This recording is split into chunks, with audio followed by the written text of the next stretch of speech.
Hook, the lamp and the river. The night in ancient Rome was never truly dark. Even now, as you close your eyes, you might see the soft glimmer of oil lamps in the narrow streets, their flames swaying gently as if whispering a secret to the passing breeze. Somewhere far away, the Tiber River moves slowly, its surface catching those wandering specks of light, carrying them downstream as if Rome itself were gently breathing. The cobblestones underfoot are cool, still holding a faint memory of the day's warmth. Above, the hills cradle the city like an old friend, their slopes dotted with houses that seem to be sleeping as much as their inhabitants. You are here, not to hurry, not to rush, but to walk quietly through the centuries, for Rome's history is not a story told in haste. It is a long, winding road, paved with marble and dust, echoing with voices that have long since faded. Tonight, we will walk this road together, step by step, from the first flicker of its existence to the final sigh of its empire. There will be no hurry, no urgency, only the slow unfolding of time. Perhaps as the hours pass, you will drift away into sleep. Perhaps you will remain floating in this gentle current of words. Either way, the city will keep speaking softly as it always has. Chapter 1. In the beginning, the 7 hills and the founding myths before Rome had walls, before it had senators in white togas and generals crowned with laurel, it had hills. 7 of them, shaped not by human hands but by the quiet persistence of time, rising gently above the banks of the Tiber River. The Palatine Hill, the Aventine, the Capitoline, the Callian, the Esquiline, the Viminal, and the Quirinal. Each stood like a watchful guardian over the river's slow current. Their slopes were clothed in grass that swayed with the wind, dotted with clusters of wildflowers. In the early mornings, a mist would curl along their bases, softening their outlines, making them appear as if they were drifting in and out of the waking world. There were no temples here yet, no marble columns gleaming in the sun. There were only scattered huts made of wood and straw, their walls thin, their roofs steep, their doors low. Smoke would rise lazily from their hearths, carrying the scent of burning oak into the crisp morning air. Dogs lay in the shade of the doorways, their tails thumping slowly whenever a shepherd passed. The Tiber flowed steadily, not in a rush, but with the patient strength of a river that had seen ages come and go. Its surface caught the sunlight in 1,000 broken reflections, each glimmer vanishing only to reappear again a little farther downstream. Along its banks, reeds whispered in the breeze, their soft rustling like the murmur of voices too old to be understood. It is here, in this quiet land, that the story of Rome begins, not with an army, not with a great wall, but with a myth. The legend of the twins, the story has been told so often that it feels almost like a dream. A Vestal virgin named Rhea Silvia, chosen to live in sacred service, forbidden from marriage or children, is visited by the god Mars. From this union come twin boys, Romulus and Remus. Their birth is not celebrated, their very existence threatens a king's rule, and so they are placed in a basket, set adrift upon the Tiber's calm waters. The river carries them away, turning them in slow circles, rocking them gently as if lulling them into a sleep they will never forget. When the basket runs aground at the foot of the Palatine Hill, the crying of the infants catches the ear of an unlikely guardian, a she-wolf. She lowers her great head to sniff them, her breath warm, her eyes reflecting the flicker of the river's light. In the drowsy stillness of that cave, the Lupercal, she nurses them, her tail curling protectively around their small bodies. The dripping of water from the stone above keeps time like a clock that no human hand has wooed. From shepherds to kings the boys grow. At first, their world is the small clearing outside the cave, the rustle of leaves overhead, the distant calls of shepherds, the bleating of sheep. These are the sounds of their childhood.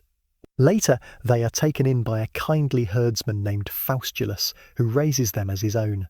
They learn to tend flocks, to walk the hills without losing their way, to read the signs of weather in the clouds and wind. The rhythm of their days is simple, the soft crunch of their feet on dry grass in the morning, the midday heat shimmering on the hills, the evening return of the sheep to their pens. But the past cannot be outrun. As young men, Romulus and Remus discover their true heritage. They are the grandsons of a king, the rightful heirs to a throne stolen by their great-uncle Amulius. They gather a band of companions, their feet moving in unison over the hills as they march to restore their family's honour. The usurper is overthrown, the rightful king reinstated, but the brothers are not content to live under another's roof. The first walls they decide to build a city of their own on the very land where the river had spared their lives. Romulus favours the Palatine Hill, Remus prefers the Aventine. The debate is long and quiet, more a series of pauses than of shouts. In the end, they agree to seek an omen from the gods. Remus sees 6 vultures, Romulus sees 12. Romulus begins marking the city's boundary with a plough, dragging the heavy blade through the earth in a slow, deliberate circle. The line is not just in the soil, it is in his mind, a vision of what will one day stand here. But Remus, in jest or defiance, leaps over the furrow. And in that moment something changes, a blow is struck. One brother falls, the city is born with the sound of a single life ending. It will not be the last time. The city at dawn in those first days, the city is nothing more than a cluster of huts on the Palatine, their roofs thick with thatch, their walls leaning slightly with the wind. The streets are little more than dirt paths winding between homes like the threads of an unplanned tapestry. Chickens peck in the dust. Children chase each other between doorways. Smoke drifts lazily upward, carrying with it the smell of stew and firewood. But if you stand on the hill at dawn and look east, you can feel something in the air. A stillness that holds promise. The Tiber gleams in the distance, the hills roll away in waves of green, and somewhere in the shadows, the city's heart begins to beat. Rome is young, its stones are rough. Its voice is still a whisper, but it has been born, and like the river, it will flow forward slow and unstoppable. Before Rome had walls, before it had senators in white togas and generals crowned with laurel, it had hills. 7 of them, shaped not by human hands but by the quiet persistence of time, rising gently above the banks of the Tiber River. The Palatine Hill, the Aventine, the Capitoline, the Callian, the Esquiline, the Viminal, and the Quirinal. Each stood like a watchful guardian over the river's slow current. Their slopes were clothed in grass that swayed with the wind, dotted with clusters of wildflowers. In the early mornings, a mist would curl along their bases, softening their outlines, making them appear as if they were drifting in and out of the waking world.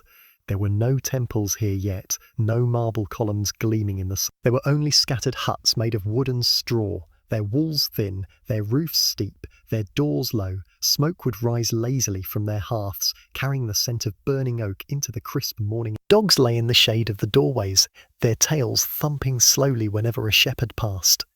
The Tiber flowed steadily, not in a rush, but with the patient strength of a river that had seen ages come and go. Its surface caught the sunlight in 1,000 broken reflections, each glimmer vanishing only to reappear again a little farther downstream. Along its banks, reeds whispered in the breeze, their soft rustling like the murmur of voices too old to be understood. It is here, in this quiet land, that the story of Rome begins, not with an army, not with a great wall, but with a myth. The legend of the twins, the story has been told so often that it feels almost like a dream. A Vestal virgin named Rhea Silvia, chosen to live in sacred service, forbidden from marriage or children, is visited by the god Mars.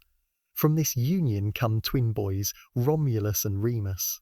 Their birth is not celebrated, their very existence threatens a king's rule, and so they are placed in a basket, set adrift upon the Tiber's calm waters. The river carries them away, turning them in slow circles, rocking them gently as if lulling them into a sleep they will never forget. The journey is unhurried. Daylight filters through the trees that line the riverbanks, dappling the water in shifting patterns of gold and shadow. Occasionally, the basket bumps against a root or a rock, but the current always guides it back to the centre, like a hand making sure the children do not stray too far from safety. When the basket runs aground at the foot of the Palatine Hill, the crying of the infants catches the ear of an unlikely guardian, a she-wolf. She lowers her great head to sniff them, her breath warm, her eyes reflecting the flicker of the river's light. In the drowsy stillness of that cave, the Lupercal, she nurses them, her tail curling protectively around their small bodies. The dripping of water from the stone above keeps time like a clock that no human hand has wound. Days stretch into weeks. The she-wolf guards them with the quiet patience of a creature who has no need to rush. When the wind blows across the cave's entrance, it carries the scent of grass and distant fires. The twins' cries grow less frequent. Their small hands grasp at her fur, their eyes slowly beginning to take in the shapes and shadows of the world. From shepherds to kings, the boys are eventually found by a shepherd named Faustulus. He and his wife, Acca Laurentia, take the twins into their humble home. A small hut with a low roof and walls of woven reeds. Life is simple here. The mornings begin with the sound of roosters and the soft bleating of sheep. Faustulus leads his flock out to the slopes, the twins trailing behind, their bare feet brushing against the cool grass, still heavy with dew. They learn to throw stones, to climb the gentle hills, to read the flight of birds in the sky. In the afternoons, they rest beneath the shade of olive trees, the air buzzing with insects, the warm earth smelling faintly of crushed leaves. Evenings are for sitting by the fire, listening to the wind outside, the flames casting slow-moving shadows on the hut's walls. Years pass, and the boys grow strong, their bond unshaken by time. But one day, while helping a neighbour whose flock has been stolen, they encounter trouble. Captured and brought before the local authorities, their lineage is revealed. They are the grandsons of Numitor, the rightful king of Alba Longa, who had been overthrown by his brother, Amulius. The first decision together, they raise a band of followers, young men from the surrounding hills, shepherds with strong arms and loyal hearts. The march to Alba Longa is slow but steady. Their sandals kick up dust that hangs in the warm air long after they have passed. By the time they reach the city, the evening light has turned the walls to gold. Amulius is overthrown, Numitor restored, but the twins do not remain at court. The hills have a stronger pull on them. They wish to build something of their own, a city, a home, a place that will carry their names into the future. Romulus favours the Palatine Hill. From its height, the river glimmers like a silver ribbon, and the land around it seems fertile and rich. Remus prefers the Aventine, with its wide views and gentle slopes. Unable to agree, they seek the god's guidance. Romulus sees 12 vultures, Remus 6. The gods, it seems, have chosen. The boundary and the blow Romulus begins to mark the boundary of his city with a plough. The oxen pull slowly, their hooves pressing into the soft earth, the wooden yoke creaking faintly with each step. The furrow they leave behind is deep and deliberate, a line meant to divide the sacred from the profane, but Remus, whether in jest or in challenge, leaps over the furrow. The act is small, but the meaning is not. Anger flares quick and bright, a blow is struck. Remus falls, the air is still, the city is born in silence. Romulus stands alone now, the first ruler of the place that will bear his name. He turns back to the plough, guiding it onward, the sound of the blade in the soil the only voice in the new city. The city at dawn at first, the settlement is little more than a scattering of huts on the Palatine. The streets are unpaved, the air carries the mixed scents of cooking fires and damp earth. Chickens scratch in the dust, children chase each other between doorways. A single narrow path leads down to the river, where women wash clothes in its slow-moving water, the sound of fabric slapping against a stone echoing softly in the air. The nights are quiet, the stars above are sharp and clear. The hills lie dark against the sky, and the river glimmers faintly, its surface disturbed only by the occasional leap of a fish. From these humble beginnings, Rome will grow, but for now, the city sleeps, and the Tiber flows on, unhurried as always. Chapter 2. The Days of Kings, Crowns and Rituals, long before the Senate's marble halls echoed with the measured voices of Rome's orators, before generals paraded in triumph through streets lined with cheering citizens, the city was ruled by kings. 7 in all, each leaving behind traces as faint as footsteps in dust, yet shaping the Rome that would one day rise in stone and iron. The days of kings were slow days. The city was still small, a cluster of huts gathered on the Palatine and its neighbouring hills. Life here moved in circles, sunrise to sunset, season to season, measured not by battles or decrees, but by the unchanging rhythm of daily work. The first king, Romulus, the founder Romulus, now alone on his hill after the death of his brother, wore no golden crown at first. His power was in his presence, in the way he walked among his people with the steady pace of one who knew the land as he knew his own breath. He gathered men to defend the city, teaching them to fight in small bands, each carrying a spear and a round shield of wood. But when the fighting was done, and there was not much of it in those earliest days, he sat with the elders in the open air, their council taking place beneath the shade of a spreading oak. There were rituals even there. Offerings to the gods at the riverbank, the smoke of burning grain drifting upward in thin, lazy spirals. The people spoke softly during these rites, their voices blending with the rustle of leaves overhead. And yet, Romulus's reign was not without trouble. The story of the Sabine women taken from their families to become wives for the men of Rome unfolds in long, deliberate moments. There is the festival, the sudden rush of men, the cries of surprise, but then, in the months that follow, a strange peace. The women, now bound to their new home, become bridges between their fathers and their husbands. War is avoided. Rome grows. The second king, Numa Pompilius, the lawgiver when Romulus's time ended. Some say he vanished into a storm, others that he was struck down. The city chose Numa Pompilius. He was not a warrior but a man of peace, a Sabine known for his piety. Under Numa, the days slowed even further. Temples were built, not grand marble structures but simple shrines of wood and stone, their altars blackened with the soot of many small fires. He organised the religious calendar, marking days when work must stop so the gods could be honoured. The people learned to read the flight of birds before making decisions, to watch the smoke from offerings for signs of favour or disapproval. The priests, dressed in white wool robes, moved with deliberate slowness through the city, carrying bowls of grain or leading sacrificial animals with ropes of twisted grass. Every morning Numa walked the boundary of the city, speaking softly to those he met, his voice like the low murmur of the river at night. He ruled not by fear, but by the weight of tradition, a weight that settled gently over Rome like a blanket in winter. The third king, Tullus Hostilius, the warrior if Numa was peace, Tullus Hostilius was its opposite. The fields around Rome, once quiet under the steady hum of insects, now trembled with the sound of marching feet. Spears gleamed in the sun, and the dust of the roads clung to the soldiers' legs. Yet even in war there was ritual. Before the first spear was thrown, the priests of Fides tied white cloths around their right hands, swearing oaths to the gods. Messengers carried demands to the enemy, not in haste, but in the measured tones of men who knew the form mattered as much as the words. The story of the Horatii and the Curiatii, 3 brothers from Rome and 3 from Alba Longa, is told slowly, each combatant stepping forward, each clash of swords described as though the earth itself paused to watch. Rome won, the city's boundaries grew.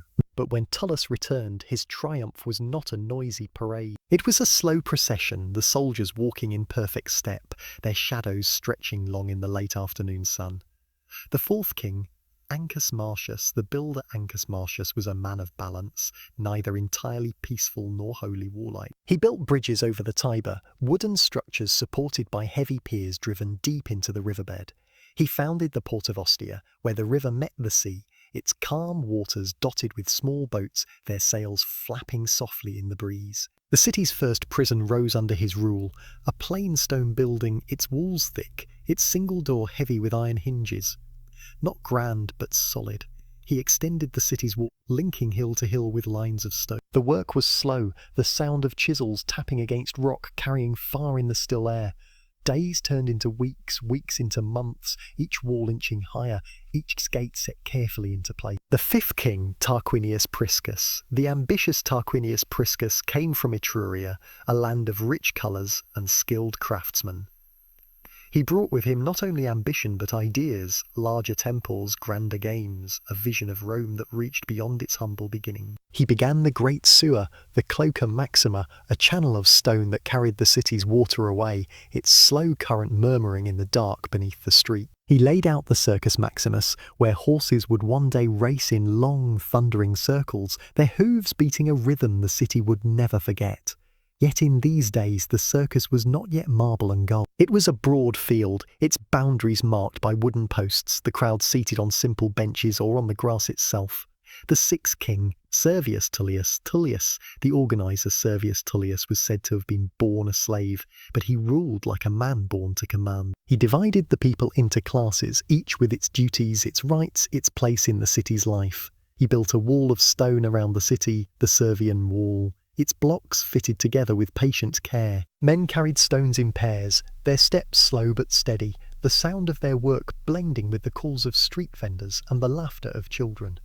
Servius also expanded the city's sacred bound. At dawn, priests walked the new line, sprinkling grain and salt, their voices chanting prayers in a rhythm older than the walls themselves. The seventh king, Tarquinius Superbus, the proud the last king, came to the throne through force. Tarquinius Superbus ruled with a heavy hand, his orders swift and unquestioned. He completed the great temple of Jupiter on the Capitoline Hill, its columns rising high above the city, its roof gleaming in the sunlight. But his pride was his undoing. Discontent grew quietly at first, whispered in the markets, murmured in the baths. Then came the spark. The story of Lucretia, her honour stolen, her life ended by her own hand. The people rose. Tarquinius fled. The kingship ended. Rome would be ruled by the Senate, by magistrates elected each year. The age of kings was over, leaving behind only its stones, its rituals, and the slow echo of its footsteps in the streets. Long before the Senate's marble halls echoed with the measured voices of Rome's orators, before generals paraded in triumph through streets lined with cheering citizens, the city was ruled by kings. 7 in all, each leaving behind traces as faint as footsteps in dust, yet shaping the Rome that would one day rise in stone and iron. The days of kings were slow days. The city was still small, a cluster of huts gathered on the Palatine and its neighbouring hills. Life here moved in circles, sunrise to sunset, season to season to season, measured not by battles or decrees, but by the unchanging rhythm of daily work. The first king, Romulus, the founder Romulus, alone on his hill after the death of his brother, wore no golden crown at first. His authority rested in his steady manner, in the confidence with which he moved among his people. The wind on the Palatine was his cloak, the soil beneath his feet his throne, yet rituals soon grew around him. When judgments were given, he sat upon a carved wooden chair set on a raised platform, shaded by a cloth canopy that swayed gently in the breeze. Citizens would gather below, some leaning on their staffs, others sitting cross-legged on the ground. In these early years, even war had a slow, deliberate quality. Before any fighting began, the priests performed long ceremonies at the edge of the city. A spear would be cast into enemy territory, not in haste, but after hours of chanting and purification. The people believed that only when the gods were asked properly would battle be just.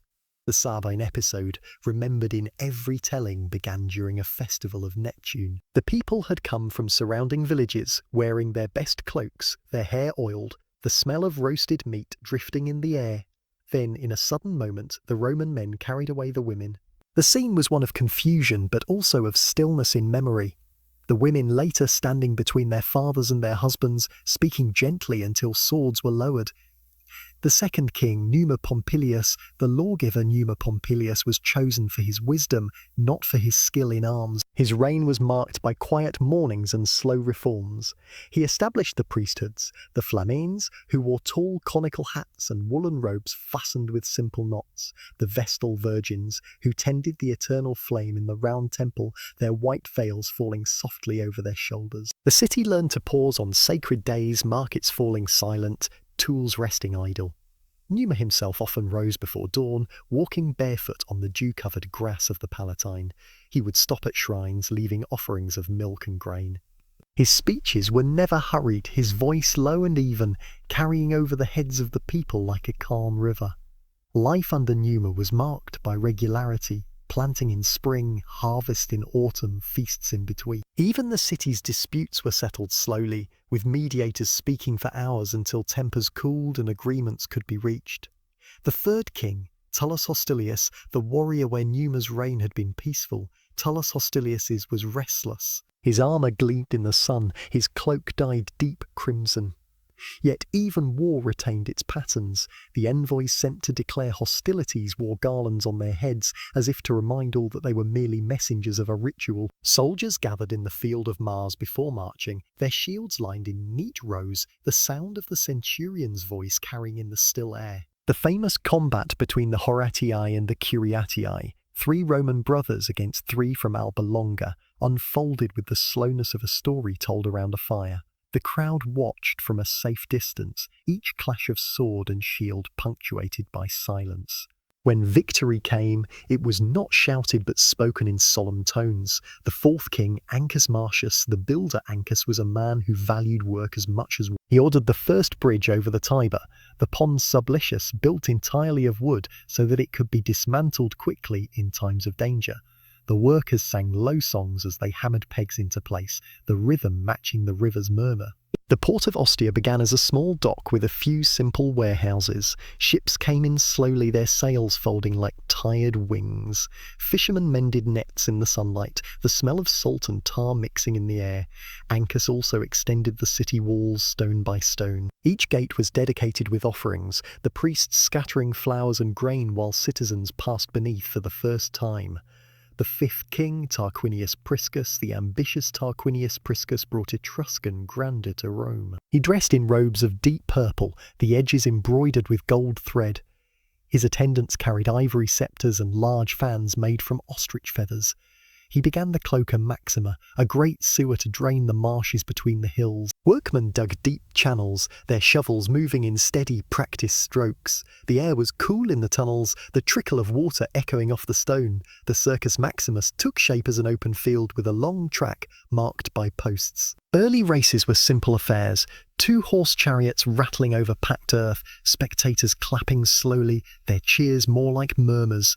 The sixth king, Servius Tullius Tullius, reorganized Rome into tribes and centuries, each citizen knowing his place in the order. He wore a plain crown, but his eyes missed nothing. The Servian wall rose under his reign, massive blocks of tufa fitted together with precision. The sound of stone striking stone carried far, mingling with the calls of water sellers and the low bray of donkeys in the streets. At dawn, Servius would walk the Palmarium, the sacred boundary, accompanied by priests swinging bronze censers. The smoke curled upward in thin threads, disappearing into the pale morning. The seventh king, Tarquinius Superbus, the proud Tarquinius Superbus, ruled in splendour, but without the patience of his predecessors. His palace floors were polished so smooth they reflected the light of oil lamps. Servants moved quietly through the halls, carrying trays of figs, olives and honey cakes. He completed the temple of Jupiter Optimus Maximus, its massive columns painted in bright colours, its roof tiles flashing in the sunlight. On festival days, priests in gold-trimmed robes climbed the temple steps slowly, their sandals making soft sounds on the stone. But pride turned to cruelty. The people whispered in the markets, their voices low. Then came the tragedy of Lucretia, her story travelling from house to house until the city would bear kings no longer. The overthrow was swift, but the memory of the kings lingered in the city's walls, its bridges, its temples, and in the unhurried rituals that had been woven into daily life. The mourning over the young Roman Republic did not burst into brilliance, but arrived in a patient, almost reluctant way. The sun, pale and hazy, climbed inch by inch over the rooftops, sending thin shafts of gold between columns and under the arches of aqueducts that were still damp with dew. The city's streets lay quiet save for the soft shuffling of early vendors arranging baskets of figs and olives along the edge of the forum. In this unhurried hour, the Senate was stirring, not with haste, not with drama, but with the slow, deliberate pace of men who understood that the weight of Rome was not carried in sudden action, but in endless discussion. The marble steps leading up to the Curia, the Senate House, were worn smooth by the tread of decades, perhaps centuries of sandaled feet. Each senator, wrapped in a white toga edged with the faint purple stripe of rank, mounted those steps with care, as if every motion had been practiced and perfected over years. Inside, the air smelled faintly of beeswax and old school. The sound of sandals scuffing across the stone floor echoed softly beneath the high ceiling. The chamber itself was wide and round, lined with tiered benches that curved in a perfect half-circle, so that no man could ever truly escape the gaze of his peer. At the centre stood nothing flashy. Only a simple wooden table where documents might be placed, maps unrolled and a water jug quietly set for those long, slow hours ahead. They did not begin immediately. No, the morning in the Senate began as it always had, with a kind of silent settling. Cloaks adjusted, scrolls unfurled, a quiet cough here, a faint clearing of the throat there. It was almost as if the true business of the day was not debate, but the preparation for debate. When at last the first voice rose, it was measured, patient and calm. A senator, old enough that his hair had thinned to wisps of silver, spoke about land boundaries in Latium. He did not hurry. Each sentence unfurled like a slow ripple over a still pond, the words deliberate, spaced far apart, with pauses in between that seemed to invite the mind to drift. Outside, the life of the city moved on at its own pace. Children's laughter carried faintly through the windows from the market square. A mule's hooves clopped lazily against the stone. Somewhere a street musician plucked the same 3 strings of his lyre over and over, a sound without urgency, as if he too had learned the Roman art of stretching a moment until it filled the entire afternoon. But here, in the Senate, time did not exist in hours. It existed in motions, in speeches, in votes taken after the sun had shifted across the sky.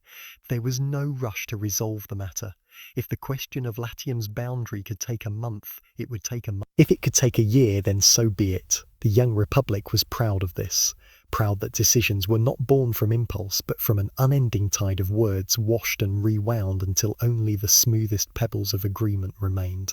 The senators knew each other's voices like old songs. Some spoke in tones low and droning, perfect for lulling the listener into half-conscious thought. Others had sharper voices, but even they were pulled into the rhythm of the chamber, an unspoken agreement that no matter the urgency, everything in Rome moved at Rome's pace. One could almost forget that beyond these walls, the Republic was expanding. Alliances forming, armies training, roads stretching further into the countryside. But here in the Curia, expansion was not a matter of marching, but of measuring words, one after another, until the shape of policy slowly emerged like a statue from marble dust. The hour passed, then another, though no one inside seemed to know. By midday, shafts of sunlight slanted through the high windows, dust motes drifting lazily in the beams, spinning and turning as if they too were listening, and the speeches went. The morning over the young Roman Republic did not burst into brilliance, but arrived in a patient, almost reluctant way. The sun, pale and hazy, climbed inch by inch over the rooftops, sending thin shafts of gold between columns and under the arches of aqueducts that were still damp with dew. The city's streets lay quiet, save for the soft shuffling of early vendors arranging baskets of figs and olives along the edge of the forum. The faint smell of baking bread drifted from a nearby shop, its warm fragrance curling into the still, cool air. In this unhurried hour, the Senate was stirring, not with haste, not with drama, but with the slow, deliberate pace of men who understood that the weight of Rome was not carried in sudden action, but in endless discussion. The marble steps leading up to the Curia, the Senate House, were worn smooth by the tread of decades, perhaps centuries of sandaled feet. Each senator, wrapped in a white toga edged with the faint purple stripe of rank, mounted those steps with care, as if every motion had been practiced and perfected over years. Inside, the air smelled faintly of beeswax and old scroll. The sound of sandals scuffing across the stone floor echoed softly beneath the high ceiling. The chamber itself was wide and round, lined with tiered benches that curved in a perfect half-circle, so that no man could ever truly escape the gaze of his peers. At the centre stood nothing flashy, only a simple wooden table where documents might be placed, maps unrolled, and a water jug quietly set for those long, slow hours ahead. They did not begin immediately. No, the morning in the Senate began as it always had, with a kind of silent settling. Cloaks adjusted, scrolls unfurled, a quiet cough here, a faint clearing of the throat there. It was almost as if the true business of the day was not debate, but the preparation for debate. When at last the first voice rose, it was measured, patient, and calm. A senator, old enough that his hair had thinned to wisps of silver, spoke about land boundaries in Latium. He did not hurry. Each sentence unfurled like a slow ripple over a still pond, the words deliberate, spaced far apart, with pauses in between that seemed to invite the mind to drift. The way his voice lingered on certain syllables, as though tasting the weight of each word, made the entire assembly feel like a gathering of storytellers rather than lawmakers. Outside, the life of the city moved on at its own pace. Children's laughter carried faintly through the windows from the market square. A mule's hooves clopped lazily against the stone. Somewhere, a street musician plucked the same 3 strings of his lyre over and over, a sound without urgency, as if he too had learned the Roman art of stretching a moment until it filled the entire afternoon. But here in the Senate, time did not exist in hours. It existed in motions, in speeches, in votes taken after the sun had shifted across the sky. There was no rush to resolve the matter. If the question of Latium's boundary could take a month, it would take a month. If it could take a year, then so be it. The young republic was proud of this. proud that decisions were not born from impulse but from an unending tide of words, washed and rewound until only the smoothest pebbles of agreement remained. Rome's strength, they believed, was not only in the swords of its legions but in the patience of its councils. The senators knew each other's voices like old songs. Some spoke in tones low and droning, perfect for lulling the listener into half-conscious thought. Others had sharper voices, but even they were pulled into the rhythm of the chamber, an unspoken agreement that no matter the urgency, everything in Rome moved at Rome's pace. Occasionally, a servant entered quietly, carrying a jug of water or a tray of figs. The sound of the clay cup being set upon the table was almost startling in its smallness, breaking the flow of speech for the briefest moment before the next sentence resumed, as unhurried as before. One could almost forget that beyond these walls, the Republic was expanding, alliances forming, armies training, roads stretching further into the countryside. But here in the Curia, expansion was not a matter of marching but of measuring words one after another, until the shape of policy slowly emerged like a statue from marble dust. The morning over the young Roman Republic did not burst into brilliance, but arrived in a patient, almost reluctant way. The sun, pale and hazy, climbed inch by inch over the rooftops, sending thin shafts of gold between columns and under the arches of aqueducts, still damp with dew. The streets lay quiet, save for the soft shuffling of early vendors arranging baskets of figs and olives along the edge of the forum. Even the pigeons seemed unwilling to stir too quickly, hopping slowly along the ledges as though they had all the hours in the world. In this unhurried hour the Senate was stirring, not with haste, not with drama, but with the deliberate pace of men who understood that the weight of Rome was not carried in sudden action, but in endless discussion. The marble steps leading up to the Curia, the Senate House, had been worn smooth by decades, perhaps centuries of sandaled feet. Each senator, wrapped in a white toga edged with the faint purple stripe of rank, mounted those steps with a measured care, as though they were stepping into a space not entirely separate from the realm of the gods. The air outside was warm, but the inside of the Curia held a cooler stillness. Beeswax and old parchment gave the chamber a faint smell, comforting in its own way, like an aged library whose pages had seen more seasons than any man present. The sound of sandals scuffing across the stone floor echoed softly beneath the high coffered ceiling. The chamber itself was a half-moon in shape, benches rising in tiers so that each senator could see every other, their gazes forming an invisible web of scrutiny. The central space was empty, save for a modest wooden table where documents might be placed, maps unrolled, and a water jug quietly set for those who would need it in the long hours to come. The proceedings never began abruptly. They began with a settling, a slow alignment of fabric, the shifting of togas, the quiet unfurling of scrolls. A cough here, a low murmur there. It was almost as if the day's true work lay not in decision-making, but in preparing for it. At last the first speaker rose. His hair was a thin halo of silver, his voice a low and deliberate drone. He spoke not of war, not of conquest, but of a boundary dispute in Latium, a matter that had been on the Senate's lips for months now. His sentences were spaced apart like paving stones along a long, winding road. There were pauses in between that seemed to invite the listener's thoughts to drift away and return at will without missing much. Outside the Curia, life continued in its own tempo. The cries of vendors calling the price of dates and olives drifted faintly through the high wind. Somewhere nearby, a mule's hooves clopped steadily against the paving stones, slow and sure. A street musician plucked 3 strings of a lyre over and over, the tune unchanging, a background hum to the city's waking hours. Inside, the speeches meandered. One senator, younger but clearly shaped by years of listening to his elders, rose to add his own thoughts, though they were less an addition and more a gentle restatement of what had already been. In Rome it was not always the content of words that mattered, but the act of speaking them, of allowing the sound to fill the air long enough that silence could never claim the room entirely. Time here moved different. Hours were not measured by the sun, but by the rise and fall of voices, by the careful passing of the water jug, by the occasional shifting of weight on the bench. By mid-morning the sun angled through the windows in soft golden shafts, catching in the dust motes that swirled lazily as if even they had learned the Senate's pace. Maps were unrolled, not hurriedly, but with reverence, the parchment edges curling back as if reluctant to reveal their contents. A senator traced the lines of rivers and roads with a finger that had likely done so hundreds of times before, speaking of routes and borders in tones that would not rouse a sparrow from its perch. From time to time, the assembled men would murmur agreement or offer a counterpoint so politely phrased it seemed almost to agree in spirit. They understood that haste belonged to the battlefield. Here, the slow grind of reason and patience was the truest show of strength. The day wore on like this. Outside, the marketplace grew louder, then quieter again as the midday heat settled over the city. The smell of fresh bread baking in clay ovens drifted faintly in through the windows, mingling with the scent of beeswax and parsley. Somewhere in the distance, a fountain trickled steadily, its rhythm a soft counterpoint to the rhythm of words within.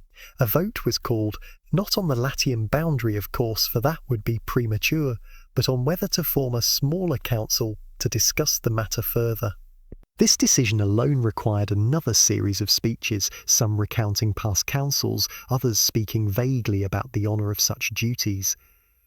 When at last the vote was taken, the results were quietly acknowledged, and the matter was set aside to be resumed another day. This was the way of the Republic, to stretch time until it could be examined from every angle, to allow a single issue to pass through the hands of so many speakers that it became polished smooth.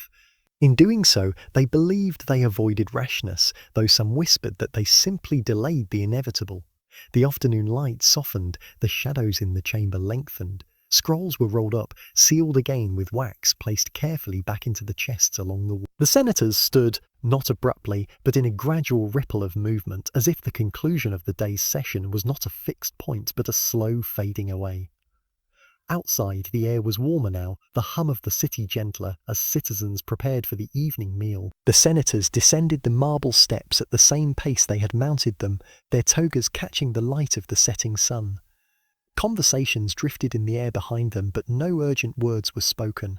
There was always tomorrow, always another speech, always another vote. In this way, the young Roman Republic carried on, its heartbeat slow and steady, its decisions shaped not by the rush of the moment, but by the patience of centuries waiting quietly to be written.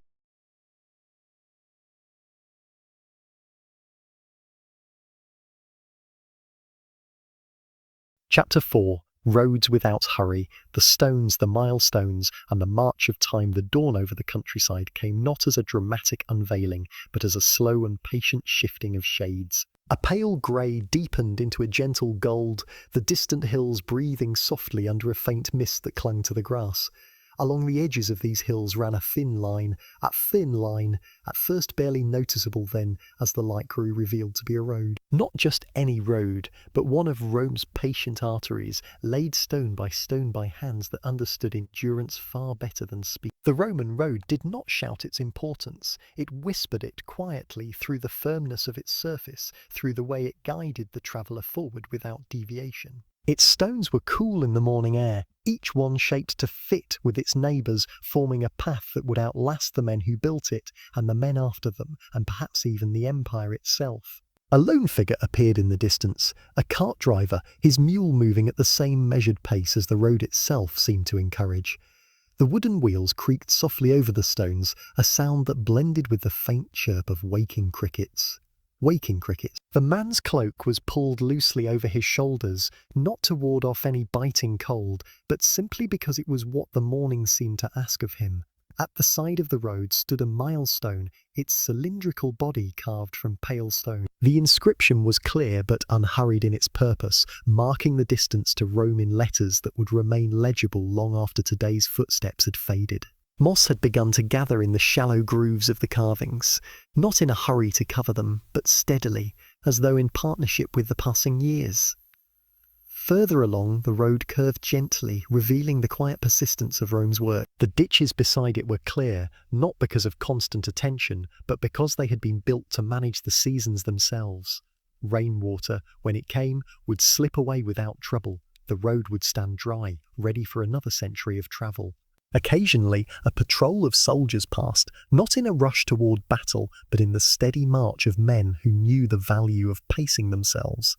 Their shields caught the sunlight without glare, their steps falling into a rhythm that matched the very heartbeat of the road. Behind them, the dust they stirred lingered briefly before settling back into the ditches undisturbed. Small way stations appeared at measured intervals. These were not bustling inns filled with excitement, but modest stone houses with a shaded courtyard where travellers could water their animals, take a slow meal of bread and cheese, and perhaps exchange a few words with the caretaker. Time here did not leap forward. It drifted, carried gently by the quiet conversations of strangers who might never meet again. From one such station, a merchant emerged, leading a donkey laden with clay jars. His route would take him 2 days to complete, and there was no reason to make it shorter. The jars clinked softly against each other, their sound mingling with the faint rustle of olive branches swaying in the mild breeze. The road received him without complaint, bearing his careful weight as it had borne thousands before him. Beyond the next bend, the countryside widened, revealing fields of wheat that swayed in unison. Farmers moved slowly among them, their tunics catching the light as they bent to their work. The road passed by without intruding, but always offering its patient companionship, ready to carry their harvest to the next village when the time came, never pressing them to hurry. Even in the small towns the road entered, it did not change its character. Market squares opened lazily to the morning, stalls being assembled with the slow precision of men and women who had repeated this task countless times. The road slid quietly past, its stones bearing the faint scuff marks of carts and sandals. In the distance, the faint outline of another milestone came into view. This one leaned slightly to one side as though settling into the earth for a long rest. Lichens spread across its surface in pale green patches, softening the chisel marks but not erasing them. A small bird had built its nest in the curve where the stone met the ground, a reminder that even Rome's most enduring works found themselves companions in natural world. Travellers who used these roads often spoke of them without ceremony. They were simply there, as reliable as the changing seasons, as steady as the rise and fall of the sun. Yet, without them, the Republic's heart would beat slower, its reach shortened, its lifeblood confined. The roads connected more than just places. They connected the rhythms of countless lives, each moving at its own pace, yet all falling into the unspoken order the stones seemed to impose. By midday, the sun had warmed the surface of the road, its heat seeping upward through the soles of travellers' sandals. Shadows shrank gently beneath olive trees, and the smell of thyme and wild rosemary drifted from the edges of the fields. A shepherd appeared, leading his flock across the road. The sheep paused, sniffing the stones as though greeting an old friend, then moved on toward a patch of shaded grass. As the day lengthened, the road's quiet presence remained unchanged. The mule carts rolled steadily, the milestones kept their silent count, and the air shimmered slightly above the warm stone. There was no hurry here, no demand for haste, only the certainty that step by step the destination would come, and when it did, it would feel as inevitable as the road itself. And so the Roman road stretched onward, past fields, past villages, past the turning of seasons, its stones bearing the patient weight of an empire's slow march through time. The afternoon wore on without any great announcement. The sun's brightness mellowed into a softer, more forgiving gold, spreading across the land like a blanket carefully laid by unseen hands. The road absorbed it all, holding the warmth in its stones as if to pass it quietly to the soles of travellers' feet. A faint wind began to move along the open stretches, carrying with it the smell of distant pine forests. Occasionally, it would rustle the tunics of those walking the road, causing them to glance upward, not in surprise but in acknowledgement, as one might nod to an old acquaintance. Even the wind seemed to adopt the pace of the road, never rushing past, never demanding to arrive anywhere quickly. By one curve stood a small shrine, dedicated perhaps to Mercury, patron of travellers. It was nothing grand, just a weathered pillar with a carved figure whose features had blurred over time. A clay lamp, long since extinguished, rested at its base. Travellers might pause here, touching the stone lightly before continuing. There was no urgency in the gesture. It was simply part of the rhythm of the road. The land began to dip gently toward a shallow river. Here the Romans had built a bridge, its arches curving gracefully over the water. The stones bore the marks of centuries, some smoothed by footsteps, others carrying the faint mossy patterns left by seasons of rain.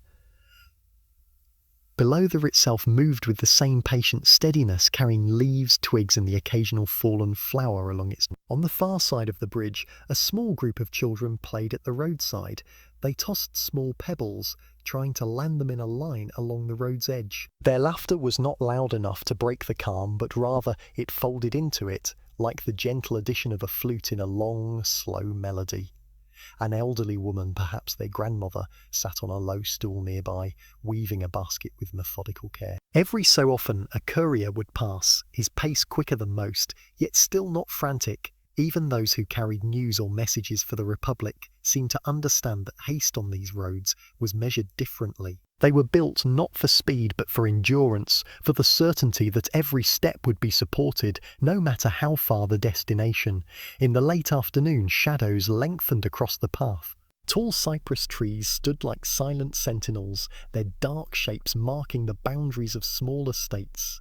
Here and there, marble statues peered from gardens, half hidden behind vines, their expressions fixed in a calm that matched the road's own. A merchant's caravan appeared, its line of wagons moving at a deliberate crawl. The drivers called softly to their oxen, guiding them over each joint in the stonework. The wheels creaked in answer, a sound that had probably echoed along Roman roads since the very first load of stone had been delivered. Behind them, a faint scent of dried figs and salted fish lingered in the air.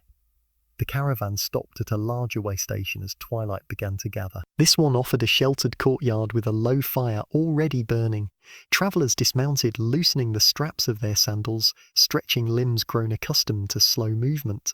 Meals were served in wooden bowls, barley porridge, cheese, olives, and watered wine. There was no chatter beyond a few murmured greetings. Even conversations seemed to have learned to match the steady, unhurried rhythm of the stones. Beyond the station, the road continued, vanishing into the deepening dusk. The last light of day brushed against its surface, revealing the faint glint of worn granite. In the growing darkness, the road did not disappear.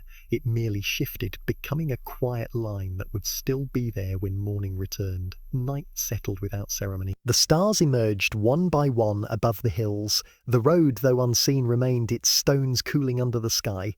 Somewhere far ahead, another traveller might be walking it now, guided by the soft glow of the moon. Somewhere behind, footsteps from earlier in the day were already fading into memory. And still, without hurry, the road carried them all.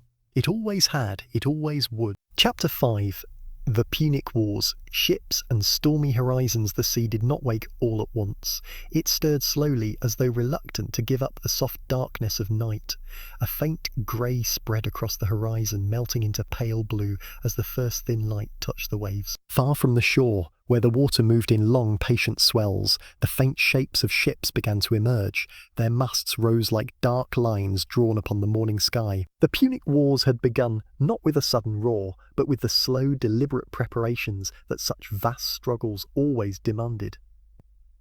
On the decks of Roman warships, men moved without haste, checking ropes, tightening knots, and running hands along the smooth curve of the hull. The smell of salt and tar hung in the cool air, mixing with the faint scent of dried fish packed for the voyage. The triremes rocked gently, as if nodding to one another before the day's work began. Their long rows of oars rested in place, waiting for the steady pull that would send them gliding over the water. No one rushed. The sea was too wide to be conquered in a single breath. This was the rhythm of endurance, not of speed. Along the shore, the supply crews moved in the same unhurried fashion. Amphorae of water and oil were carried aboard, placed in neat rows in the ship's belly.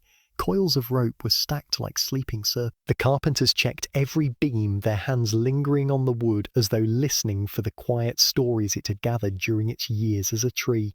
Beyond the harbour, the horizon was not empty. Low, distant shapes hinted at the presence of Carthaginian sails, still far enough to be little more than marks in the light, yet close enough that the Romans knew their day would come. Between them lay the vast, indifferent sea, its surface moving to a rhythm older than any war. When the order came, it was spoken in a voice neither loud nor hurried. The oars dipped into the water in perfect sequence, their motion like a slow heartbeat. The ships began to move, not surging forward but gliding.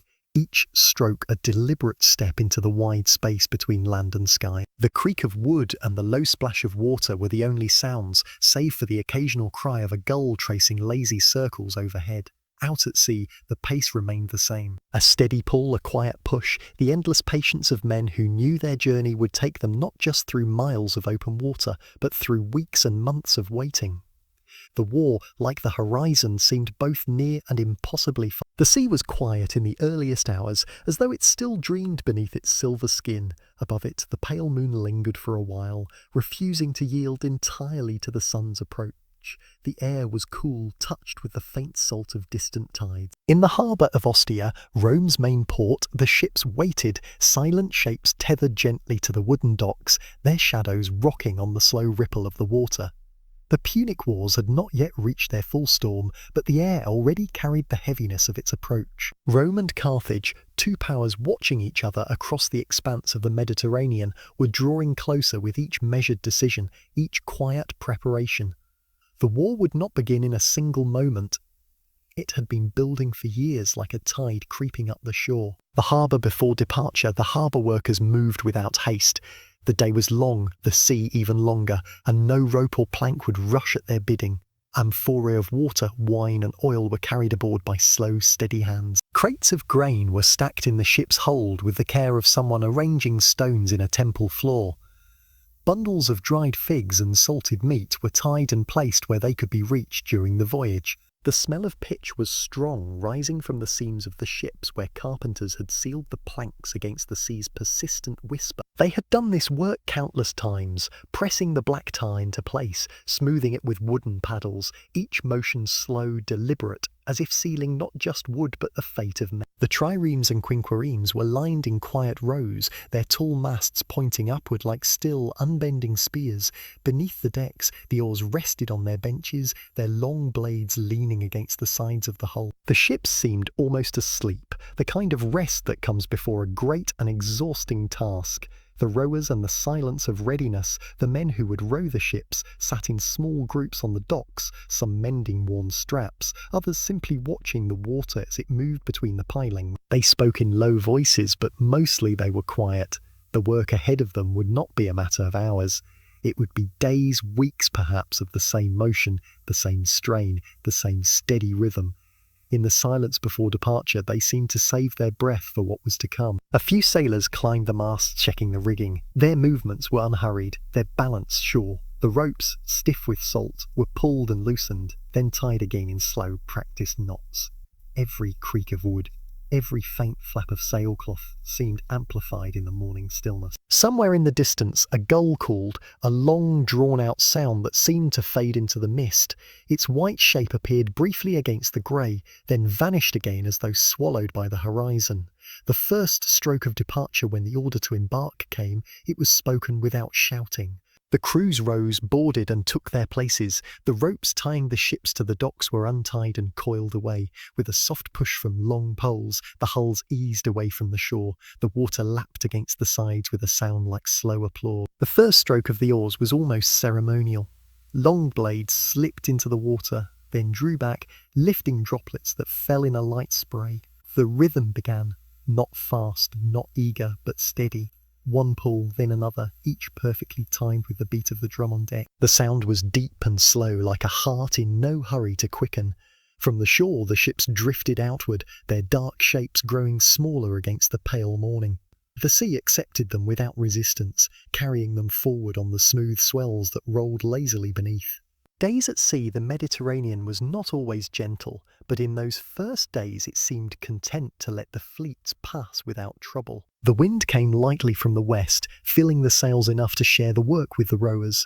The sky stayed pale, its clouds thin and stretched like strands of wool. Life aboard settled into its long, repetitive rhythm. At dawn the oarsmen woke and ate a small meal of bread and olives. The drum would sound and the rowing would begin. The creak of wood and the splash of oars became the song of the voyage, its verses repeated endlessly. By midday the sun would warm the decks, the smell of salt and tar rising with the heat. Men would drink water in small measured gulps, saving the rest for later. The officers paced slowly, speaking to one another in low tones about currents, winds, and the distant coasts of Sicily. Maps were spread on small tables, their inked lines tracing coastlines and islands in patient curves. Decisions were made without haste. There was time enough for the sea to decide whether it would favour or hinder them. The distant shape of Carthage far to the south, across the wide blue distance, the Carthaginian fleets moved with equal patience. Their ships were built for endurance as well as speed, their crews skilled in the arts of both trade and war. The Romans knew that somewhere beyond the horizon, these ships were also making their way through the slow days and nights of the open sea. Between the two powers lay more than water. There was the weight of past encounters, the shadow of ambitions too large to share the same ocean. Yet here, in the slow rhythm of the voyage, such thoughts seemed far away, like voices carried faintly over the wind. Storm on the horizon on the seventh day, the first signs of change appeared. The horizon darkened not sharply, but in a slow spreading of shadow across the sky. The wind shifted, carrying with it the faint taste of rain. The sea began to move differently, its swells longer, its voice deeper. The ships did not turn back. The orders remained calm, the rowers steady. Sails were drawn in, oars worked harder to keep the ships angled into the oncoming swell. The drumbeat grew louder, but not faster. Each stroke was deliberate, like a step taken carefully on uneven ground. When the rain came, it began as a fine mist, almost pleasant in the heat. Then slowly it thickened, each drop heavier than the last, until the sea and the sky seemed to merge in a grey curtain. The ships rocked and groaned, their hulls shuddering against the push of the water. The rowers leaned into their work, pulling in perfect unison, their muscles moving like the slow, strong legs of an animal. Through it all, the commanders remained quiet. There was no panic, only the knowledge that the storm would pass as all storms do, by running its long, stubborn course. The calm after, when the clouds finally broke, the sea lay smoother than before, as though exhausted by its own fury. The sun returned, glinting off the wet decks, drawing steam from the ropes and planks. The men rested where they sat, eyes half closed, their hands still on the oars. The ships moved forward under sail alone, the wind warm and forgiving. In the distance, a faint outline of land appeared, a promise of the next stage in the long dance between Rome and Carthage. The war was waiting there, just as patient as the sea had been. It would not rush to meet them. It would wait for the moment it chose, and until then, the ships would glide on, their shadows moving slowly over the water. The drumbeat faded into the sound of the waves, and the horizon stretched endlessly. Chapter 6. The Rise of Julius Caesar. Letters and laurel crowns the city was quiet in the hour before dawn. The marble columns of the Forum pale in the dim light, their shadows stretching long across the empty paving stones. From a distance, one might hear the soft rustle of a cloak, the sound of a scribe's reed pen scratching against parchment, the faint scrape of sandals over stone steps. Somewhere in a modest house not far from the Capitoline Hill, Gaius Julius Caesar was awake, seated at a low table, writing. The oil lamp flickered gently beside him, its light catching the curve of the bronze ink pot. The air was still cool from the night, scented faintly with the wax of the tablet covers and the dust that always seemed to drift in from the streets. In the quiet, Caesar's hand moved steadily, each line deliberate, as though each word carried the weight of a future not yet written. These were not speeches for the Senate, nor orders for the legions. These were letters written to friends, to allies, to those whose support might be called upon when the time came. The man before the legend, before the marble statues, before the laurel crowns, before the very name of Caesar became a title in itself, he was simply a young nobleman from an old but not overly wealthy patrician family.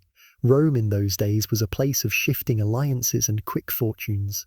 The streets were crowded with merchants, advocates and politicians, each vying for influence, each aware that a single misstep could unravel years of careful progress. Caesar had already tasted both the favour and the disfavour of fortune. His early years had been marked by danger, political enemies, civil unrest, and even pirates. Yet he moved with a certain calm, as though the turbulence around him were simply another tide to be crossed. Letters as the first stones, it was said that Caesar's letters were as persuasive as his speeches. He wrote in a tone that seemed personal, direct, and yet infused with a sense of destiny. In those days, when the road from Rome to Gaul or from Hispania to the capital might take weeks, letters were the lifeblood of ambition. By lamplight he would compose them, sometimes slowly, weighing each phrase, sometimes swiftly, as though his thoughts were in danger of outrunning his pen. The messengers, wrapped in travel cloaks, would leave before dawn, taking with them the folded parchment sealed with wax. These letters were not mere courtesies. Each one was a small stone placed in the foundation of something far greater, an alliance, a debt of gratitude, a promise remembered at the right moment. The laurel crown in waiting in the Rome of Caesar's youth, the laurel crown was more than a symbol of victory. It was a whisper of immortality. Worn by generals in their triumphs, it marked not only the man's achievement but his place in the eternal memory of the Republic. Caesar, even in his early campaigns, seemed always aware of that crown, not as an ornament, but as a destination.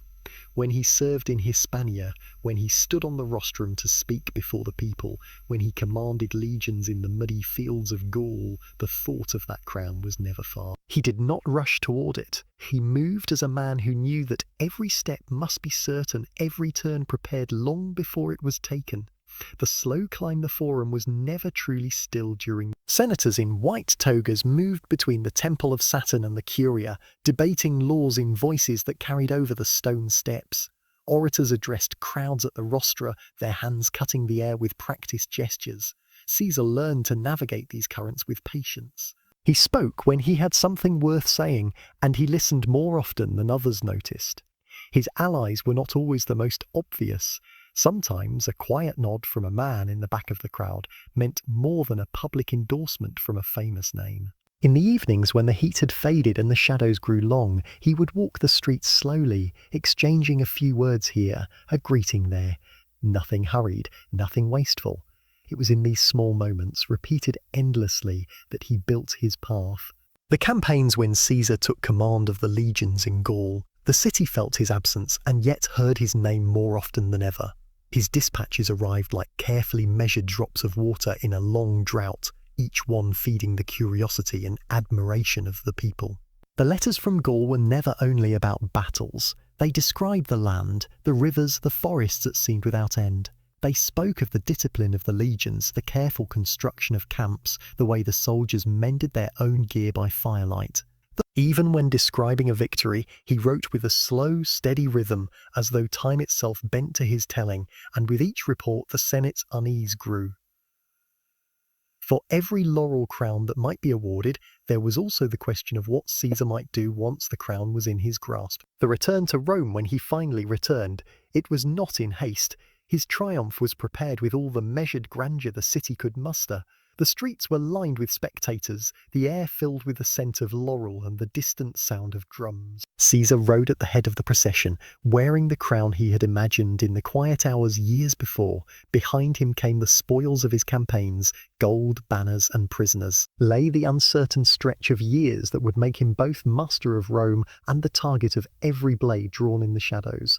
The laurel crown, so light on the head, carried the full weight of the Republic. The quiet before power long before the Senate called him Dictator Perpetuo, before the marble busts were carved and placed in the temples, Caesar understood that Rome's heart was not in the grand speeches, nor even in the laws. It was in the small exchanges that went unseen. A senator leaning forward to whisper during a vote, a merchant sending a small gift before a feast, a soldier's loyalty paid for not with coin, but with remembered kindness. It was in these subtleties that Caesar moved most effective. Even as he planned his next campaign, his mind lingered on the web of relationships back in Rome. This awareness gave his letters their unique weight. A letter from Caesar was never just ink on parchment. It was a thread in a tapestry that stretched from the distant frontiers back to the Forum itself. Life in the camps in the damp mornings of Gaul, when the mist curled low over the earth and the sky was a pale wash of grey, Caesar often walked the perimeter of the camp. The sentries would straighten at his approach, but he never hurried them with unnecessary questions. Instead, he looked over the fortifications, noting where the timber walls were strongest and where the trenches might need deepening. The soldiers saw in him a commander who shared their hardships. He stood with them in the cold, ate the same coarse bread, and slept under the same warm leather tents lived. In the evenings after the fires were lit, Caesar would sometimes dictate letters to his scribes, messages for the Senate, appeals to political allies, quiet reassurances to old friends that he had not forgotten. Letters that travelled further than armies. A campaign could conquer land, but a letter could conquer hearts, and Caesar knew it. His messages to Rome were written with deliberate patience, his sentences balanced like the columns of a temple. He never overstated a victory, nor did he hide a challenge. This honesty, or the appearance of it, made his words all the more persuasive. When the letters were read aloud in the Senate, the members leaned forward, listening not only to the facts but to the tone. It was the voice of a man who was not pleading for approval, but simply informing them of what was inevitable. Rome remembers back in the city whispers grew. The shopkeepers in the Suburra repeated tales of Caesar's victories, embroidered with details more fanciful than true. The patrician households debated his growing power over quiet dinners. The young men, dreaming of their own political futures, began to mimic his manner of speaking. But the most telling sign of his rise was seen not in the streets, but in the private courtyards where small meetings were held after sunset. There, men who had once doubted him began to send envoys, some seeking alliances, others offering their loyalty in exchange for favours yet to be granted. The laurel as a burden when the laurel crown finally rested upon Caesar's head after his triumphs, it was not the moment of unbroken joy that some imagined. For every cheer in the streets, he heard the murmurs in the Senate. For every garland thrown in his path, he felt the subtle tightening of the political noose. The crown was light, yes, but it was also sharp in unseen ways. In Rome, no man wore it for long without paying the price. Shadows in the Forum as his influence grew, so did the caution with which he moved. The Forum, once a place where he walked freely among the citizens, became a stage upon which every gesture was interpreted.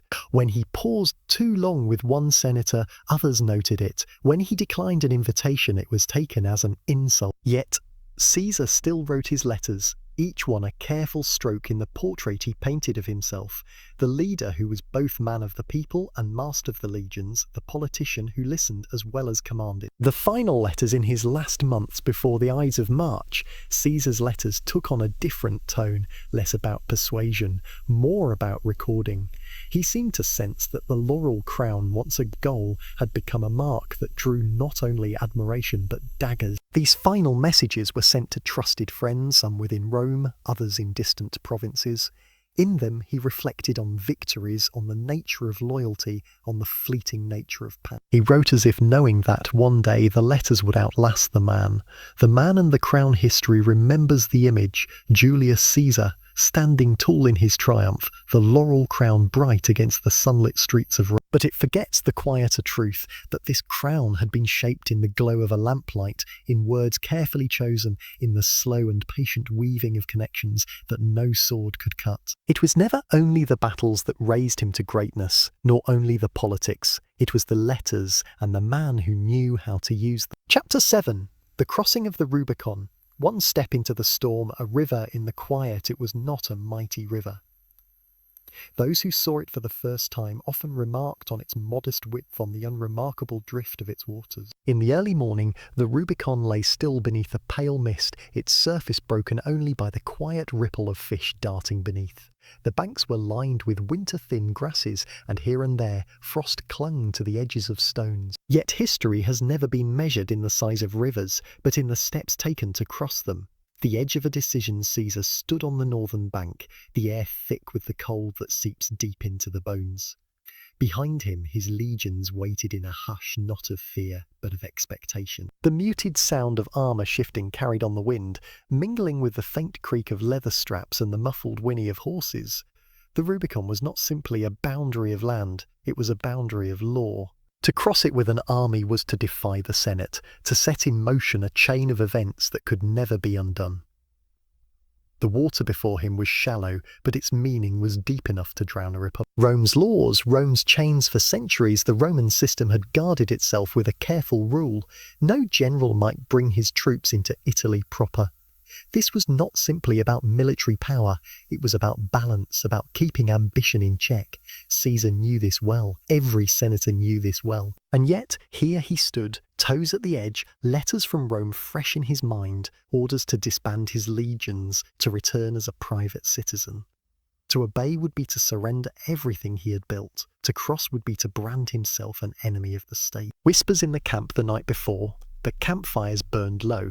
Conversations were brief, but the eyes of the men spoke volumes. Some had fought with Caesar in Gaul, marching through rain and mud, standing shoulder to shoulder in the face of foreign spears. They would not abandon him now. Others looked toward the south with unease. Rome was not a foreign enemy, Rome was home. To march against her felt like marching against the very heart of their own families. In his tent, Caesar wrote by lamplight, the flame bending in the winter draught. His quill moved slowly, deliberately, as if the words themselves carried the weight of the crossing yet to come. The moment when dawn broke, the mist lifted only slightly, leaving the world soft and muted. Caesar stepped forward, the hem of his cloak brushing against the frost. He turned to his officers, the men who had stood beside him in countless battles. "Once we cross," he said quietly, "there is no turning back." Not with the eagerness of men seeking glory, but with the resolve of those who understand the cost of loyalty. Caesar's gaze returned to the water. He took the first step. The river lapped at his sandals, cold enough to numb the skin. Another step and another until the water swirled around his knees. Behind him, the sound of many feet entered the current, a low and steady rhythm like a heartbeat. The other shore, the southern bank, rose gently, dotted with sparse trees whose branches reached skyward like skeletal fingers. When Caesar stepped onto the far side, the air seemed to shift, not warmer, not brighter, but heavier, as if the very weight of history had settled upon his shoulders. The men followed, their armour glinting dully in the pale light. No trumpet sounded, no banner was raised high in triumph. The crossing was quiet, as if the world itself held its breath. Alia ar ecta ietazum would say he spoke the words alia eactareis cas. Whether he actually said them or not hardly mattered. What mattered was that in that single morning, the course of the Roman Republic had been altered. The Rubicon was behind them. Ahead lay Rome, not as a city to return to, but as a prize to be taken. The march south, the road beyond the Rubicon wound through farmland lying fallow in the winter chill. Villages stood silent as the legions passed, doors closed, smoke curling from chimneys. Some peasants peeked from behind shutters, watching the armoured columns move like a slow tide through their fields. Caesar did not rush. Each day's march was steady, measured. His letters continued to flow, some sent to allies, others to potential enemies, all meant to shape the story before the Senate could write it for him. The shadow of civil war at night, the fires burned brighter. The men spoke more openly now, some eager for the coming confrontation, others silent with thought. Caesar moved among them, speaking not of glory but of necessity. He reminded them of their shared hardships, of the promises made and the promises yet to be kept. Beyond the camp, the darkness was absolute, the sky a cold sweep of stars. Somewhere to the south, Pompey gathered his forces, the Senate debated in guarded halls. And Rome itself waited, uncertain whether it would greet Caesar as a saviour or a conqueror. The road narrows as the days stretched on. The road became less a thoroughfare, and more a ribbon of earth weaving through the hills. The winter air was damp here, carrying the smell of wet soil and distant wood smoke. Marching boots pressed deep into the mud, leaving long lines of footprints that would be washed away by the next rain. The soldiers carried not only their weapons and gear, but also the heaviness of what they had done. They had crossed a threshold in more than geography. Conversations still occurred in low voices, as if the hills might carry their words southward before they intended. Letters in the cold in the evenings. Caesar would sit near the largest of the campfires, a writing board balanced on his knees. The glow of the flames danced over the parchment as he dictated or wrote in his own hand. Messengers came and went quietly, their cloaks wrapped tight against the wind. The letters bore a careful tone, neither full of threat nor of submission. They spoke of protecting the rights of the people, of standing against corruption, of the injustice done to him by political rivals. These were words meant to soften the edge of a sword he was already drawing. Some officers believed the letters were a formality. The die, as they saw it, had already been cast. But Caesar understood the power of words as much as he understood the power of legions. The villages' silence as they moved farther south, villages grew fewer. The few settlements they passed received them with a strange mixture of fear and hospitality. Bread was offered, water drawn from wells, yet the faces of the givers were pale, their eyes searching for signs, whether these soldiers came as protectors or as predators. Children stood in doorways watching the endless line of men and horses pass, their curiosity hushed by the hands of mothers. Caesar would sometimes dismount to speak to a villager, to ask after the health of the crops or the winter's toll, as though nothing at all were unusual in the presence of an army in forbidden lands. The weight of loyalty among the soldiers, loyalty to Caesar, was not merely a matter of military discipline, it was personal. They had marched with him through the forests of Gaul, stood in shield walls under hailstorms of arrows, endured hunger when supply lines failed. He had shared their rations, slept on the same cold ground, and in battle he had been seen where the danger was thickest. Now that loyalty was being tested in a different way. It was one thing to fight foreign tribes, it was another to march toward their own capital. Yet each man knew that his fate was now tied to Caesar's. There was no clean way back. The shadow of Pompey, the name of Pompey, came often into the night conversations. Once his ally, then his son-in-law, now his rival Pompey was more than a political opponent. He was a symbol of the Senate's power, the favoured general of the Republic. Reports reached Caesar's camp that Pompey was raising legions with the Senate's blessing, preparing to hold Italy against him. Some said Pompey still hesitated, others claimed he was gathering strength for a decisive stand. To Caesar, these rumours mattered less than the fact that his movement southward could not stop. In war, hesitation was an invitation to be crushed. The pace increases the further they marched, the more the army's rhythm changed. The easy, steady pace of the early days gave way to longer strides, fewer rests. The winter sun still lingered low in the sky, casting long shadows of men and standards across the road. At times, Caesar would ride ahead with a small retinue, inspecting bridges, studying river crossings, ensuring the path remained open. Each detail mattered. Each obstacle could delay them long enough for Pompey to close the gap. The river behind, the city ahead. On the seventh day after crossing the Rubicon, the sound of the sea reached their ears, a faint, rhythmic crashing carried inland by the wind. They were moving into territory where every milestone marker felt closer to Rome itself. The men began to sense the scale of what was unfolding. At night, the stars seemed sharper, as if the air itself had thinned. The fires burned low, and there was a sense that the army was marching not just on roads, but into the very pages of history. Caesar's resolve one evening, in a temporary camp on the outskirts of a small town. Caesar gathered his officers. He spoke plainly, without the flourish of oratory. We do not march to destroy Rome, he told them.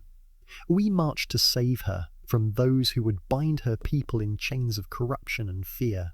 We will not burn her homes. We will not harm her citizens. Our quarrel is with those who have broken faith with us all. It was not a speech meant to stir cheers, but to steady hearts. The men nodded. In the firelight, their faces were set in quiet determination. The march continues day after day. The army moved on. Hills rose and fell. Roads twisted and narrowed. The winter rains returned, soaking cloaks and turning the earth to slick clay. Still they advanced. The Rubicon was now far behind them, but its crossing lived in their minds. It had been the point where choice had ended and destiny had begun. Some wondered if the river itself remembered that somewhere in the quiet of its currents it carried the echo of armoured feet and the silent breath of an empire on the brink. The city awaits ahead lay Rome, her streets not yet aware of the tremor moving toward them. Merchants bargained, senators schemed, and citizens went about their days, not knowing that the future was already on the march. And Caesar, once a loyal servant of the Republic, was now the man who had set in motion the storm that could either crown him or crush him. In the chill of a winter dawn, he tightened his cloak around his shoulders and looked south. The road stretched on, straight and certain. They would not stop. Chapter 8. Life in the Eternal City. Baths, markets, and quiet villas. The sun rose over Rome, not with haste, but with a slow spilling of light that touched the tiled roofs and marble facades in gentle strokes. In the early hours before the streets awoke fully, the city carried the sound of trickling fountains and the distant hollow ring of a blacksmith's hammer striking bronze. The air was cool, carrying the faint scent of cypress and damp stone. Life in the Eternal City was an intricate weaving of quiet moments and restless movements, a rhythm that seemed both unchanging and endlessly in motion. To walk its streets was to move through layers of time, each stone in the pavement worn smooth by generations of sandals and cartwheels. The morning baths for many, the day began in the baths. Not hurried plunges into water, but an unspoken ritual of cleansing and conversation.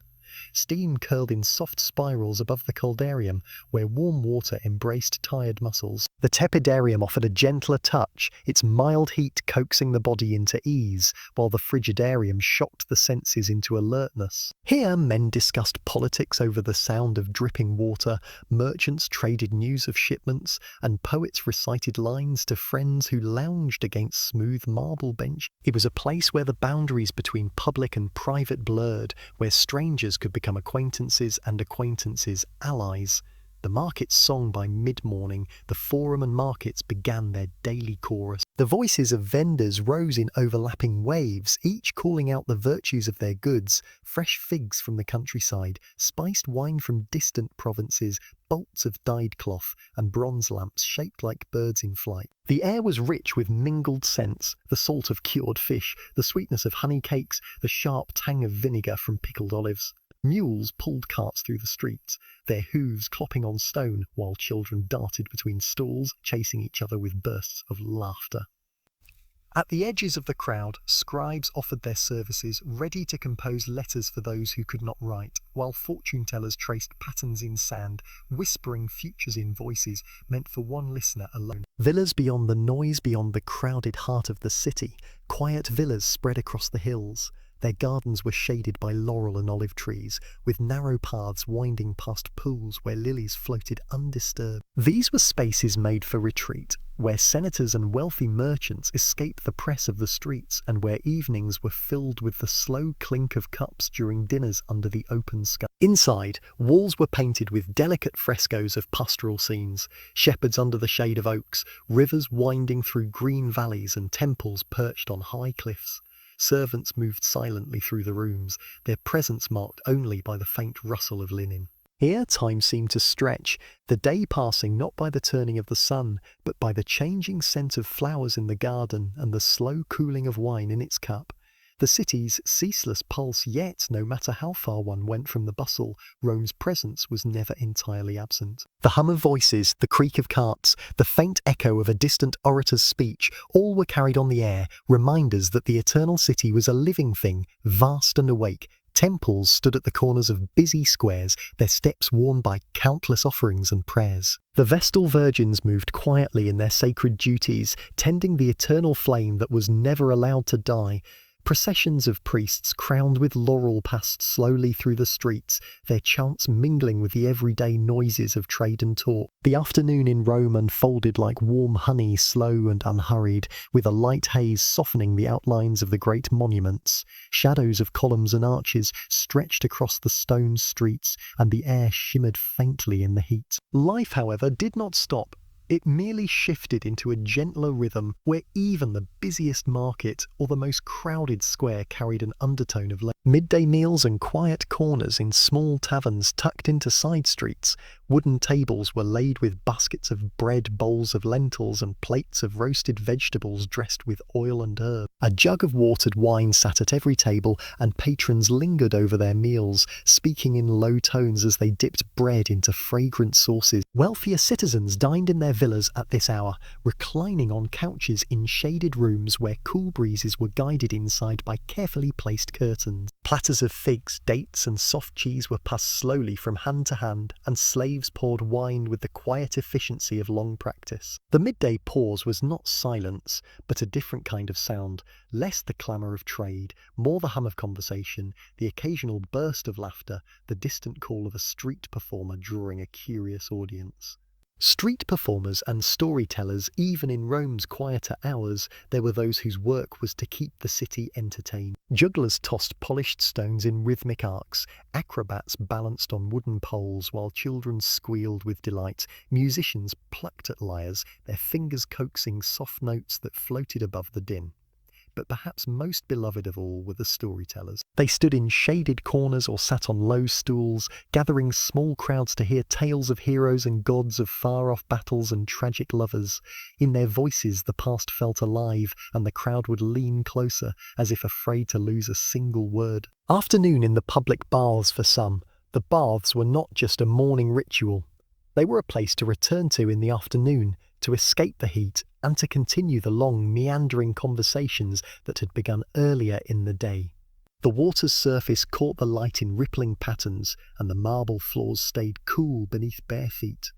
Here, one might overhear everything from news of a new military campaign to gossip about a senator's latest banquet. Men floated lazily in the pools, their voices echoing softly in the high-ceilinged rooms, while others sat in the shade outside, letting the warm air dry their skin. The approach of evening as the sun dipped lower, casting the city in a soft golden glow, the pace began to change again. Merchants packed away their goods, folding cloth and stacking baskets with practiced hands. The scent of fresh bread drifted from bakeries, mingling with the sharper aroma of grilled meat from street vendors. Children, dusty from an afternoon of play, were called home, their laughter fading into the quiet of narrow alleys. Lanterns were lit one by one, their small flames swaying gently in the breeze, marking the slow transition from day to night. Villas under starlight in the villas on the city's edges, the evening was a time of gathering. Guests arrived through gates lit by torches, greeted by the soft splash of water in garden fountains. Dinner might stretch for hours, accompanied by music from flutes and the soft strumming of strings. Afterwards, some wandered the gardens, speaking under the branches of olive trees, while others sat in silence, content to listen to the night. The scent of jasmine hung in the air, and the city, now quieter, seemed to breathe more slowly. Rome's endless whisper, even in darkness. Rome was never still. Somewhere, the river Tiber murmured against its banks. In the distance, the sound of hooves on stone signalled a messenger arriving late. From the upper floors of an insula, the faint glow of a lamp marked a scholar still reading by candlelight. The eternal city lived on, its pulse steady, its voice soft yet constant, a whisper that told its citizens and the world beyond that here, life would go on, unchanged in its rhythm, no matter the turning of the seasons or the rise and fall of emperors. Chapter 9. The long decline, shadows and whispers. The air in Rome had changed. It was not something one could measure in a single season, nor even in a single lifetime, but those who had lived long enough in the eternal city could feel it, like the slow fading of a grand mural, where colours that once blazed with life now softened into muted shades. The city still stood, its walls and temples rising with the same strength as ever, but the rhythm of life had shifted into something quieter, slower, almost as if the great heart of Rome was beating under a blanket of dust. The slowing streets once, the Forum, had been the throbbing centre of the empire, a place where the footsteps of senators, merchants and soldiers overlapped in an endless rush. Now the footsteps were fewer. The market still opened each morning, but the voices were not as loud, the bargaining not as fierce. Stalls that had once been overflowing with exotic goods from the far reaches of the empire now displayed humbler offerings, wool from local farms instead of silk from the east, pottery made nearby instead of fine glass from Alexandria. A sense of caution lingered in the air, as though the city itself was conserving its strength. Villas and empty rooms, the grand villas that had been symbols of power and prestige, remained standing, their marble columns gleaming pale in the sunlight. Yet behind those tall doors rooms lay unused. Gardens were still kept, but the laughter of banquets no longer filled the night. Many noble families had retreated from public life, spending their days in quiet conversation, surrounded by old scrolls and fading tapestries. Servants moved silently through the halls, polishing silver that would not be used for weeks, sweeping floors that no one would walk across until the next rare gathering. Whispers in the baths, the public baths, still welcomed visitors, but even here, the tone had changed. The bright, confident debates of old had given way to hushed exchanges. Conversations often paused when a new group entered the room, and glances were exchanged over the surface of the steaming pools. Some spoke of distant provinces growing restless, of armies stretched too thin, of trade routes becoming dangerous. Others said little at all, preferring to let the rising clouds of steam swallow their words. The baths, once a place of open camaraderie, now seemed more like a hall of guarded secrets. Nights in the city when evening came, Rome's streets did not carry the same sense of safety they once had.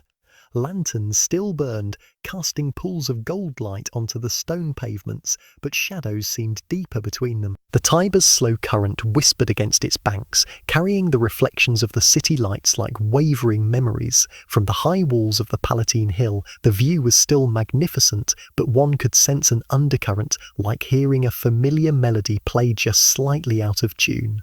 In the narrow alleys, voices could be heard speaking in low, hurried tones. The clink of coins, the rustle of cloaks, the soft shuffle of feet that did not want to be noticed. These sounds became part of Rome's nighttime music. The old and the young, the older citizens, remembered the glory days with a mixture of pride and sorrow.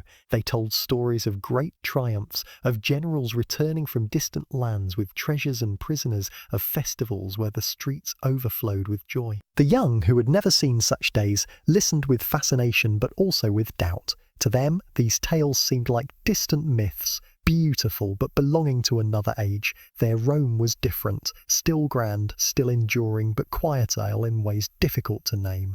The fading procession's public celebrations still took place, though less often and with less splendour. A triumphal march might wind through the streets, but the banners looked warm, the trumpets less sharp. The crowds that gathered to watch clapped politely, but without the roaring energy that once shook the very stones of the city. In the temples, offerings were still made to the gods, but even the priests seemed to move more slowly, their voices softer in the sacred chants. The marble floors, polished by centuries of footsteps, now echoed more than they once had. The silent watchers at night in the upper floors of aging insulae, some citizens sat by their windows, watching the city as though guarding it. They would see the flicker of torches in the distance, the shapes of patrols moving steadily through the streets. In the stillness, every sound carried farther. The whinny of a horse, the faint closing of a door, the creak of a cartwheel. No one spoke much of danger, yet an unspoken understanding seemed to drift through the air, that Rome was no longer untouchable. The whisper of time, the decline, was not a collapse. It was a slow exhale. The eternal city still stood proud, but in its shadowed corners and quiet halls, a truth moved like a soft wind. Every empire, no matter how vast, is mortal. And so life went on, not with the bright, ringing pace of the past, but with the measured steps of something ancient, enduring and weary. Rome's streets still welcomed the dawn each day, but now the morning light seemed gentler, as though the sun itself knew that it was rising over a city learning to grow old. Chapter 10. The End of Rome. A fading echo, the final days of Rome did not come with the sound of crashing walls or sudden ruin. They came quietly, almost politely, like a guest who lingers too long at a feast, then rises without a word and leaves through the side door. For centuries the city had been a roar, now it was a murmur. And in that murmur you could hear the last echoes of something vast and once unshakable. The quiet before the ending there were still mornings when the sun poured over the rooftops of the city, gilding the worn tiles in a golden light. Pigeons still gathered on the edges of fountains, their soft coos blending with the trickle of water. Life went on, bakers kneaded their dough, merchants opened their stalls, children ran in small clusters through the alleys, but there was an unmissable hollowness in the rhythm. It was as if the city were breathing out for the last time, yet trying not to let anyone notice. An emperor without an empire in the marble halls of the Palatine, the emperor still held court, though the room was less crowded than in the days of his ancestors. The throne looked the same, the golden laurel crown still shone, but beyond Rome's borders the empire had fractured like dry clay.